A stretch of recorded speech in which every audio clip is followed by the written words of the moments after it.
একমাত্ৰ কৃতজ্ঞতা তেওঁলৈ যায়। এতিয়া মানে গাঁৱে মানে আমি পাওঁৱে আৰু খবৰ পাওঁ যিবা এটা চাকৰি হ'লে গাঁৱৰ কোনোবা দুখীয়া মানুহ পাইছে। হয়। আগতে আমিতো সৰুতে আমাৰ মনত এইটো মানে ভাৱ আছিল যে চাকৰি মানে পাবলৈ হ'লে টকা লাগিব, ঘোচ দিব লাগিব, এনেকুৱা মানে শিক্ষা যিমানেই নাথাকক যদি আমি ঘোচ নিদিওঁ আমি মানে চাকৰি এটা পাব নোৱাৰোঁ। গতিকে আমি পঢ়ি থাকোঁতে আমাৰ মনত সেইটো কনচেপ্টেই আছিলে। গতিকে কেতিয়াও আশা কৰা নাছিলোঁ যে এটা চৰকাৰী চাকৰি পাম বুলি। কিন্তু এতিয়া সম্পূৰ্ণ পৰিৱেশ বেলেগ, অসমৰ পৰিৱেশ একেবাৰে বেলেগ। হিমন্ত বিশ্ব শৰ্মা ডাঙৰীয়াৰ পৰিৱেশ একদম পৰিৱৰ্তন কৰি দিছে। একেবাৰে একদম মানে এতিয়া পৰিৱেশটো এটা পঢ়াৰ পৰিৱেশ আহিছে। মানে এডিআৰই দিওঁতে ল'ৰা ছোৱালীবিলাকে পঢ়িছে, ঘৰে ঘৰে এটা পঢ়াৰ পৰিৱেশ। খুব মানে এটা কম্পিটিশ্যন হৈছে, পঢ়িব লাগে মানে পঢ়িব লাগে, পঢ়াৰ বাহিৰে একো নাই। এতিয়া মানে মেধাৰ ভিত্তিত দি আছে তো সেইটো মানে বহুতখিনি দুখীয়া ঘৰৰ মানুহেও আজিকালি মানে চাকৰি পাবলৈ সক্ষম হৈছে। গতিকে পৰিৱেশ ভালেখিনি পৰিৱৰ্তন মানে হৈছে। চাকৰি পোৱাবিলাকো সন্তুষ্ট, চাকৰি নোপোৱাবিলাকো সন্তুষ্ট।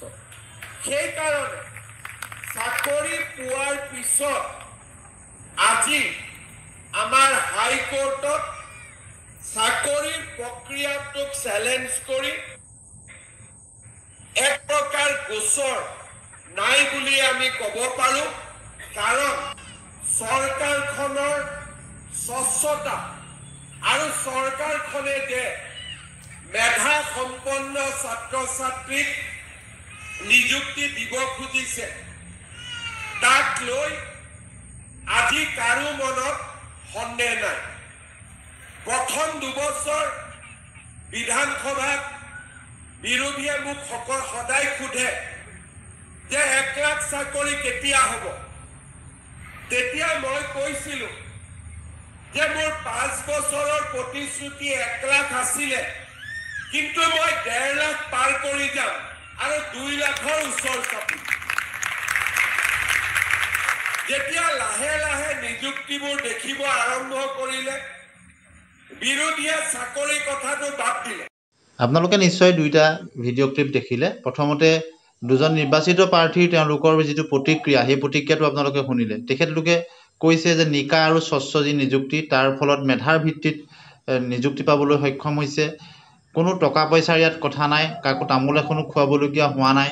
গতিকে কেৱল মাত্ৰ মেধাৰ ভিত্তিত যোগ্যতা সম্পন্ন প্ৰাৰ্থীয়ে চাকৰি পাইছে।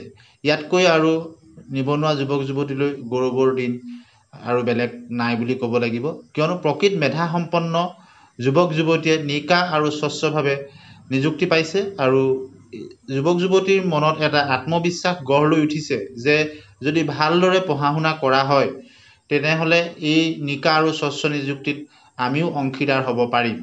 গতিকে মুখ্যমন্ত্ৰী মহোদয়েও তেওঁ যি নিকা আৰু স্বচ্ছভাৱে যি নিযুক্তি প্ৰদান কৰিছে, প্ৰায় 2 লাখৰ ওচৰ চাপিছেহি, তাক সকলোৱে ধন্যবাদ আৰু কৃতজ্ঞতা জ্ঞাপন কৰিছে। আৰু আগন্তুক প্ৰজন্ময়ো ইয়াৰ পৰা অনুপ্ৰাণিত হ'ব পাৰিব। কোনো হয়তো পইণ্টৰ কাৰণে তেওঁলোক বা 1 নম্বৰ 2 নম্বৰৰ কাৰণে পোৱা নাই, তেওঁলোকৰ মনতো এটা আশা আছে যে পৰৱৰ্তী নিযুক্তিত আমি আমাৰ নম্বৰ বৃদ্ধি কৰিম, প্ৰচেষ্টা বৃদ্ধি কৰিম, আমিও ইয়াৰ অংশীদাৰ হ'ব পাৰিম। ধন্যবাদ।